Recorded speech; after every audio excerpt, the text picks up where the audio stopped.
Hello and welcome to the April Grand Rounds.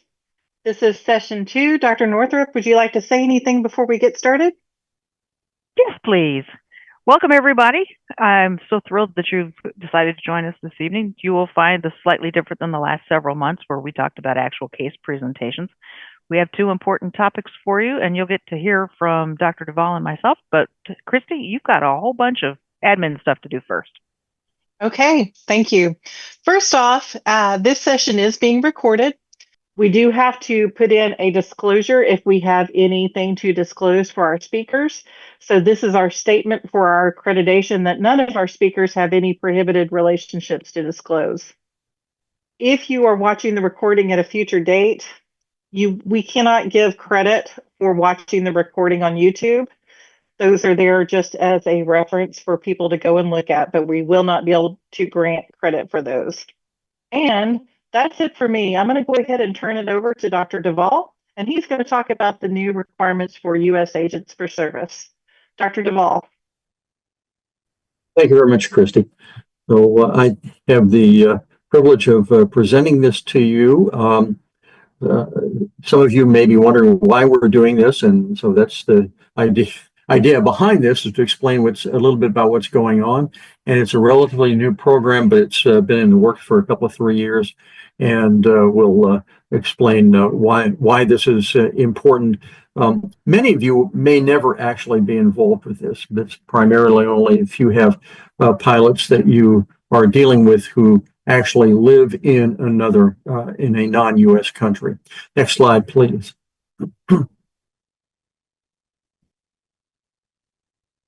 So on June 12, 2023, we proposed a rule, a notice of proposed rulemaking called U.S. Agents for Service on individuals with foreign addresses who hold or apply for certain certificates, ratings, or authorizations. Fascinating title, I'm sure. We're going to try to get through why we did this and what you need to know. Next slide, please.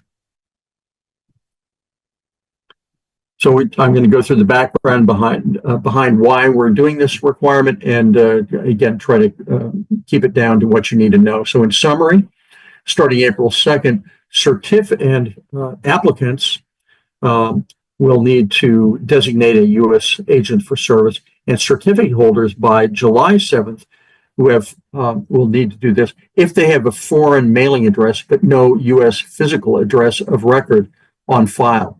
So if that's the case, they will need to designate a U.S. agent for service at that website that's on the screen. Next slide, please.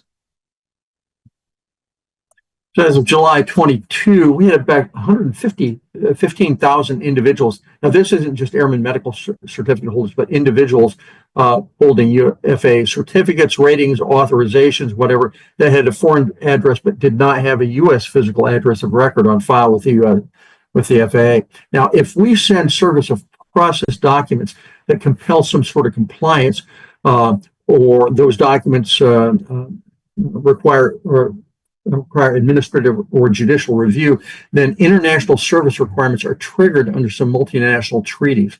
But we have to comply with these service requirements. And yeah, there are some potential adverse consequences. Next slide, please. So you're primarily concerned with medical certification.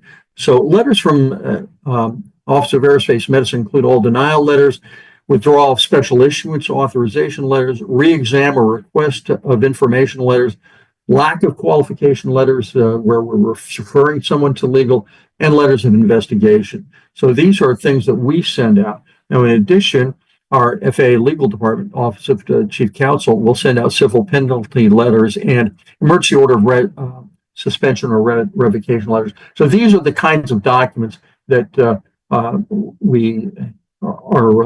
that is important that we have an actual address, U.S. address to send to. Next slide, please.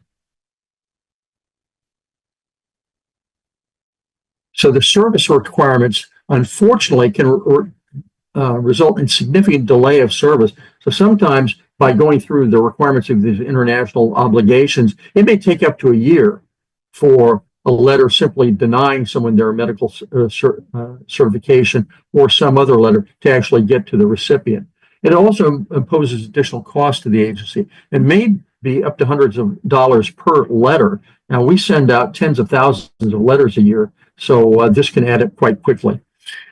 These requirements can't be waived, and they can't be circumvented by sending documents electronically. Next slide, please.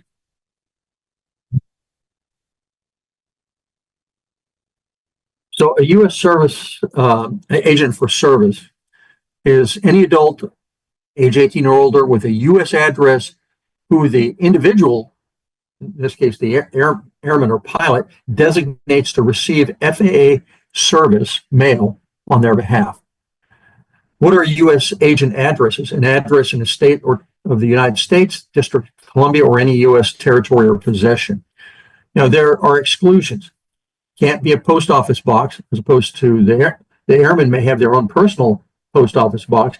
For U.S. service agents, it can't be a post office box, a military post office box, mail drop boxes, or commercial addresses that are not also residential addresses.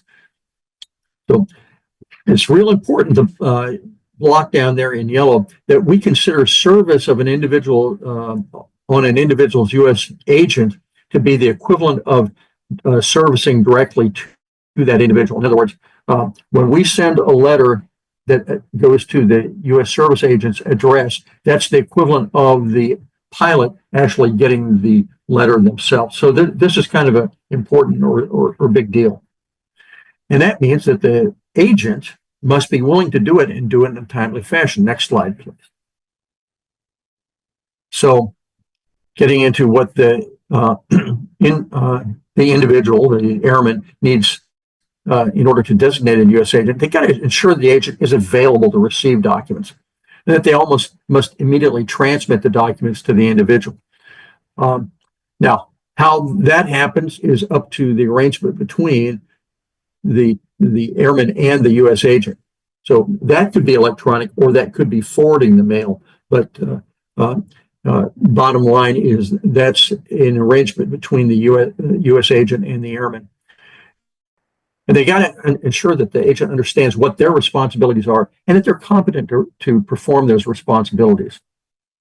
So what does a U.S. agent need to do? Agree to serve, understand their responsibilities, and timely notify the individual of any changes in their mailing address. So bottom line is that if the agent changes their mailing address, the individual airman has 30 days or should be updating that information within 30 days to the FAA. Next slide, please. Now, as AME, what are your responsibilities? Really nothing in particular. We just want you to know that this is out there. It's the airman or applicant and the agent that they designate that are really the responsible parties. So as a service to your pilots, you may wish to remind any applicants of their responsibility when they make an appointment or at the time of their examination if there's a question about whether they might have a non-U.S. address as their mailing address. So when do they need to do this? Well, applicants, this has already come online as of April 2nd. They should be, they should be tweaked, if you will, to go to the USAS site and designate a U.S. agent for service. And that started as of April 2nd. Now, for individuals who are not actively perhaps coming to you for a physical exam right now or whatever, they have until July 7th to designate a U.S. agent for service. Next slide, please. So how do they do this? Well, the applicant themselves have to do that. You don't do it. The person they want to designate as the U.S. agent for service doesn't do it. It's actually the applicant or the pilot that has to go to this website and do the designation. It's the exact same website if they need to update that. Now, failure to designate a U.S. agent for service, basically we give them a warning. You should not be exercising any privileges of a certificate, a rating, or an authorization. And you may potentially be denied issuance of a certificate, rating, or authorization if you have not done this. So those are right now the only results of failure. So it's not particularly onerous, so to speak, because it's up to the individual to do that. Next slide, please. Can an AME serve as a U.S. agent for service? Well, there's no prohibition against that as long as you're willing to accept the responsibilities. I talked to our legal folks and they said, however, you are a designee of the FAA, and anyone agreeing to serve as a U.S. agent must understand that you may be vulnerable to litigation by the airmen if you don't forward the information on time. And then you also may be called as a witness if there is any legal action against the airmen to verify that, in fact, you did do your due diligence and transmit the information. Next slide, please. Here's the information that you need to know. The U.S. Agents for Service website. There's a user guide there, and there's also a frequently asked questions section. And I took much of my information from the FAQs, so there shouldn't be any big surprises there. The advisory circular was sent out, and the link is available for that. Also, if any of you are really, really interested in rulemaking and want to look at the notice for proposed rulemaking, there's a website for that as well as for the final rule. Next slide, please. Any questions? Okay, I'm going to go ahead and turn this over to Dr. Northrup next. All right. Good evening, everybody, again. Many of you attended the grand rounds in December of 24 when we announced that we were going to be going down the line of early denials based on the lack of information. And as you probably recall, that led to quite a reaction, shall we say. And several organizations, 14 of them to be precise, got together and sent some letters to both the administrator and myself, along with Congress, and we agreed at that point to delay the implementation until March 1st, and we had a chance to have a listening session. Well, with everything going on in Washington, that got slid to April 23rd. So we actually had it last Wednesday, and we wanted to take this time to let you know what was briefed to the listening session and some of the outcomes. Now, one of the other things you might recall that we announced was that the 2024 FAA reauthorization section 801 was going to drive us down that because our attorneys at the time were telling us in no uncertain terms that it would apply to our airmen. And for safety, we thought this was going to be something significant. Well, Congress has since backed off on that, and I was advised that I got some bad legal advice. So lots of moving parts, but I'm going to do this presentation pretty quickly. Most of these slides were in fact presented at the listening session, and many of you probably have seen the public releases that were done on Thursday and Friday of last week. So without further ado, next slide, please. So we'll go over the challenges real quickly, and then we'll look at the overview of some of the things we're currently doing. And then we'll give you a recap of the listening session. So next slide, please. All right, so how did we get there? I happened to mention 801. That has ceased to be an issue, and there is congressional language in being considered on the Hill that will make it very, very clear that 801 applies to airman certificates, not airman medical certificates. But what we were faced with in November is that the queues were growing exponentially, and all of you have probably seen that fallout, and it was taking us longer and longer to get back to people with information. And I'll tell you graphically exactly what I mean by that in a few slides. But suffice it to say, when we looked in November, the total queue of unissued deferred certificates had risen to above 12,000. In fact, the highest I saw was 12,500. The physicians' queues were up over 8,000 total. And when we actually looked at what was in these queues, about half of the applicants in the long-term queue never provided the information we requested. And this was bogging down the system significantly. So that we were looking at these repeatedly and sending letters and trying to get the information and spending time on these people that weren't going to respond.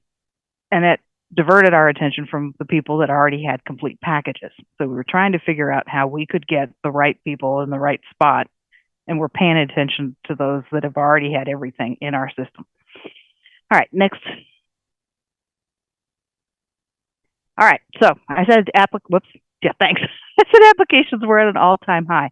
So we had been rocking along at about 385,000 applications per year until FY23 happened. And then we began to see a real increase in the number of applications. Now that's great for the aviation industry, but we were, last year and this year, we're on track to be over 450,000 applications. Those, of course, are not unique individuals because first-class airmen over the age of 40 have 2 a year. Special issuances went from 10% to 12% in the same time frame. And so as a result, had nearly doubled since 2019. That's the real workload we were facing. As I mentioned, unissued cases seldom had to require documentation, which led to multiple requests for information and multiple touches for each case that were, quite frankly, unproductive. And we were estimating at the time, for every time we asked for additional information, that was going to delay the airman another 8 weeks. And I think that's probably conservative. Next slide. So here's what that looks like. This was the growth. You'll notice 2020 is a bit of a aberrancy because we extended everybody's certificates by 3 months to keep the sick people away from the well pilots.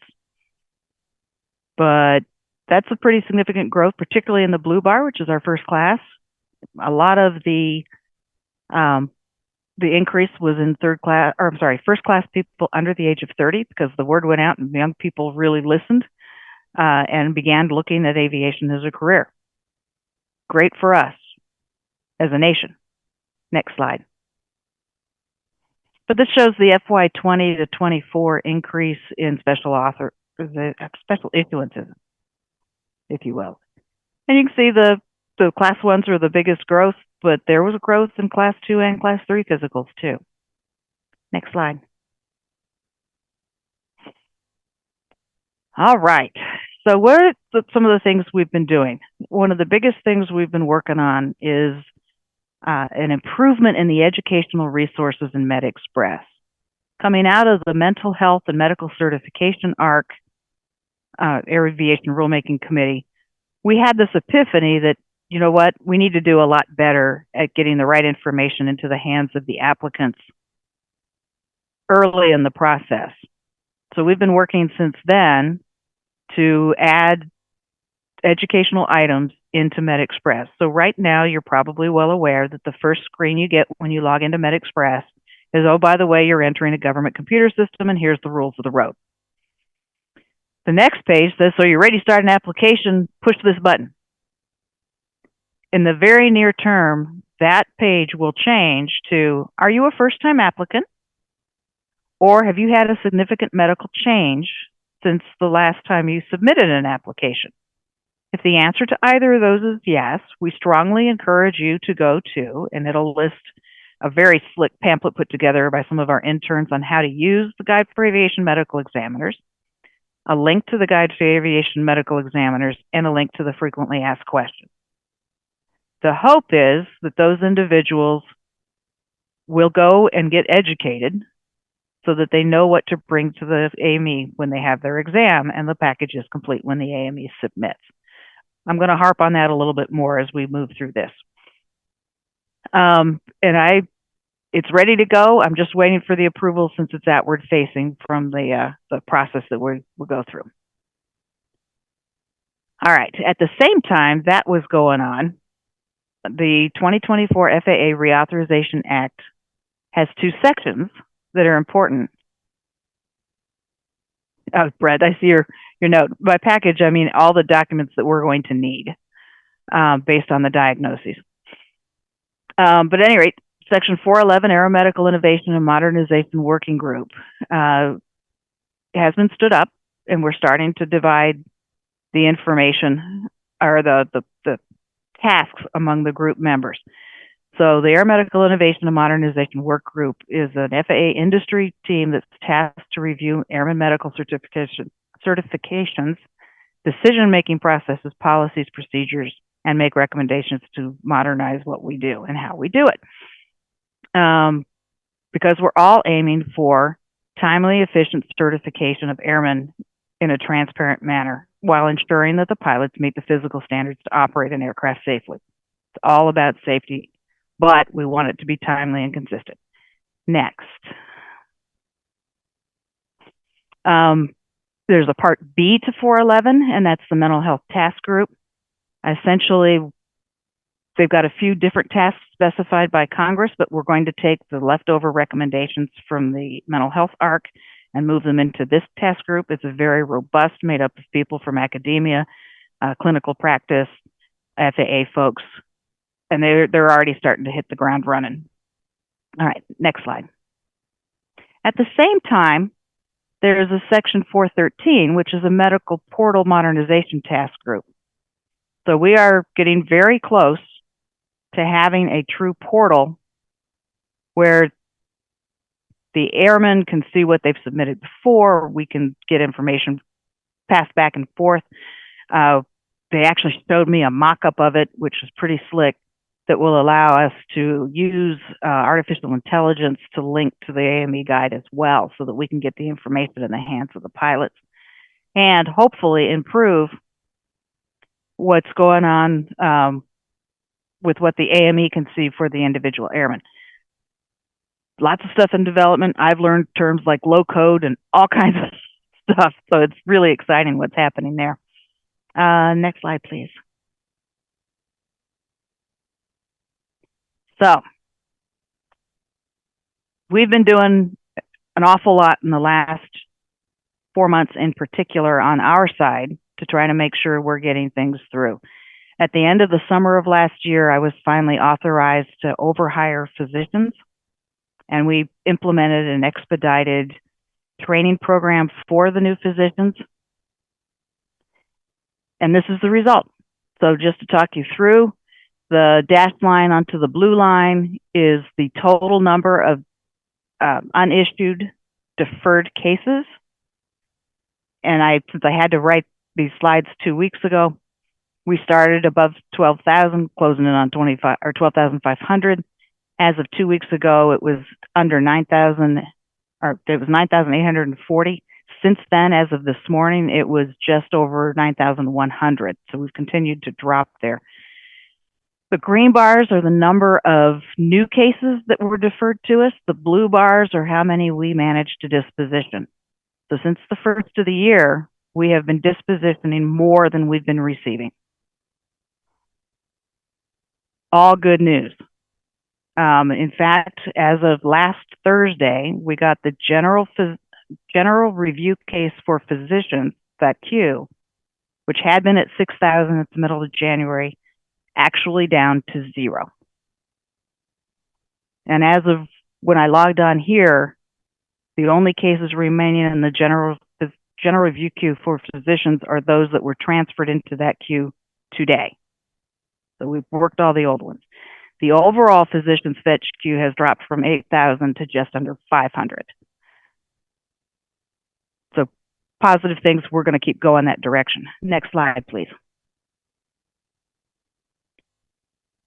The ultimate goal by the end of this FY is to get the total days a deferred case is in the FAA's hands from the minute the AME defers it until we make a decision below 145 days. And we'll continue to ratchet that down over the next 3 years. The blue bars in this case are the average age of the cases we dispositioned. We started with the older cases first, and we had some that were over a year in the general review physician's queue. Now, some of those are still trickling in, but the vast majority of them, even the new ones coming into the queues, are under 100 days. We are also, if you noticed, I'm using a time frame from deferral to decision. We're counting those days. We're not saying we're only going to count those that we don't have control. We're counting the whole thing. This is the way the airman sees it. So what they see is I'm grounded, and how long is it going to take the FAA to get me back up? That's what we're going to report. All right, next slide. So I have, when I talk to pilot groups, the 3 E's. The first one is education.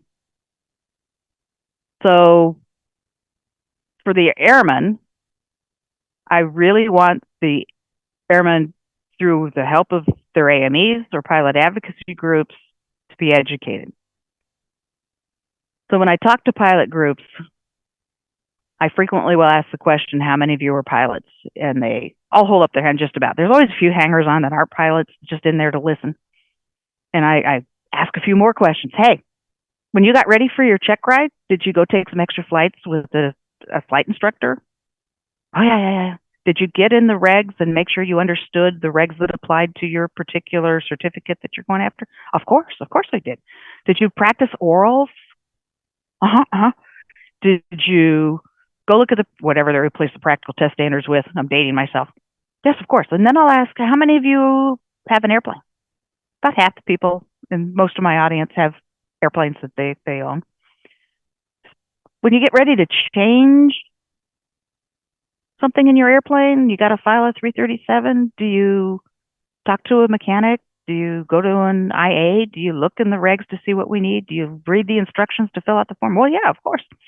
And I said, so how come so few of you pre-flight the check ride for your body?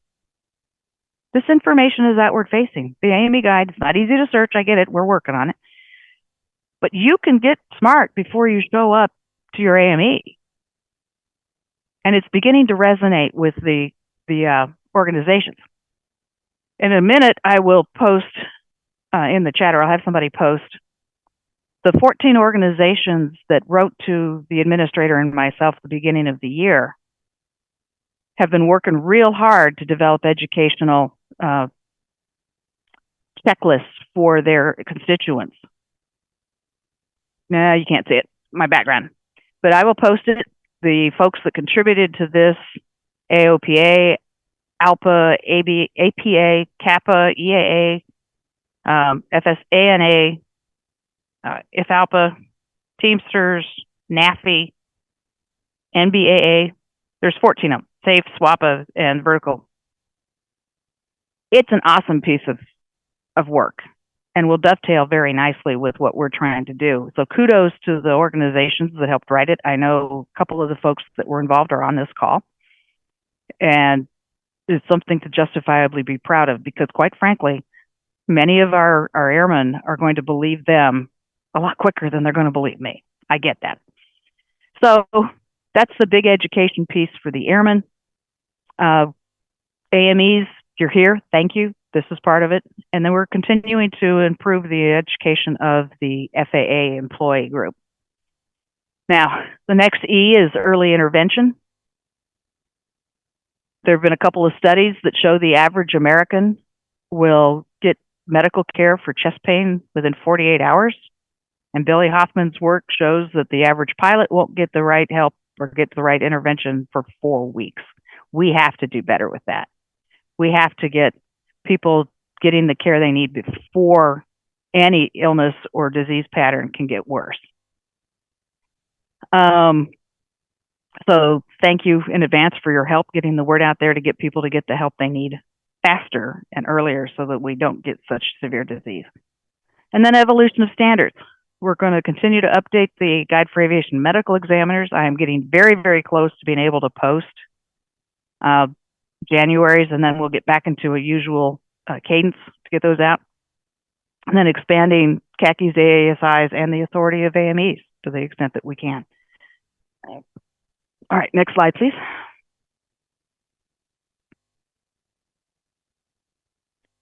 All right. Outcomes of the listening session. We are not going to do initial denials for pilots who provide incomplete examinations or paperwork. We will continue to send an information request letter. That doesn't mean that we're going to let these go on for months and months and months and round and round and round of paperwork.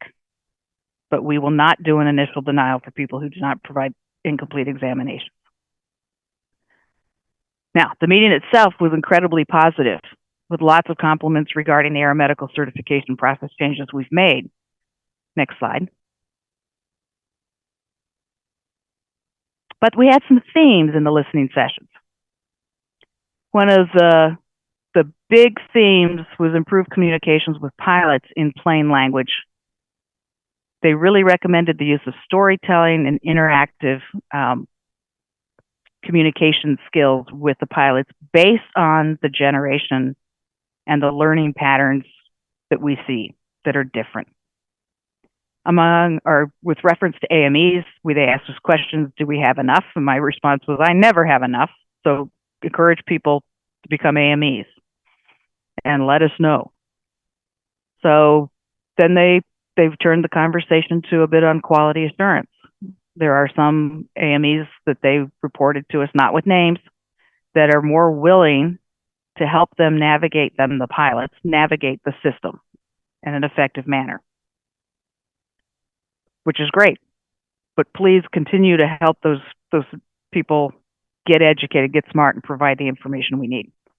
Technology, moving towards a portal, moving towards using AI with interactive, so that someday if they say yes to a question, they get a pop-up that says, okay, you're going to need X, Y, and Z. Next slide.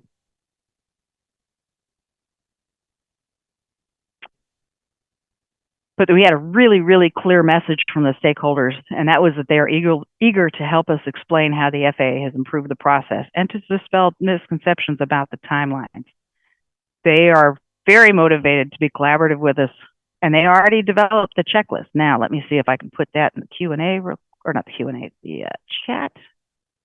And I want to thank Tom Charpentier, who gave me his organization's, well, maybe it'll go. All right, I'll do that in a minute. But Tom Charpentier allowed me to put the link to EAA's version of it, but you can find it on almost any of these folks' websites. Try that one more time.